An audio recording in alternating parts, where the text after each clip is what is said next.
नमस्कार आसतु आज आम बनइबा चिल्ली पणस को बनवाई आम प्रथम एक पणस को काटिकी गरम पानी में सिझे नवा सिझे देवा द्वारा यार कषा अंश दूर होता है। तो सिझे नवाटा प्रथम आम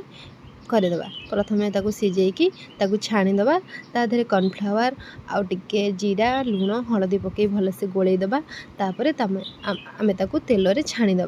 तेल में छाणी सारापर एक पात्र रखीदे देन एक कड़े किसी कैप्सिकम आ गोटा पियाज को भलसे काटिकी टिके फ्राए करनवा फ्राए करना तापर टिके से रसुण आउ अदा आउ कंचा लंकार छेचा किसी तादे पकईदे पकई सारापर तादे किसी सॉक्स चिली सॉक्स सोया सॉक्स आउ टमाटो सॉक्स पकईकी गोलैदे यह बनइबा बहुत सहज बहुत कम समय मध्य हो जाए। यह सब पकई सारापर भलसे गोलैदे आम घर कि मटर छुई तो मुझे पकई देती तादे टिके लेंबू रस आउ टिके चीनी पकई गोलैदे तापर आम रखि कटा पणस को साधे पकईकी गोलैदे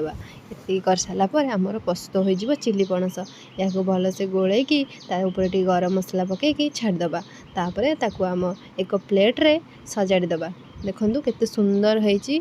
पूरा बहुत टेस्टी। आपण भी थे बनातु ट्राए करतु। रहुची जय जगन्नाथ।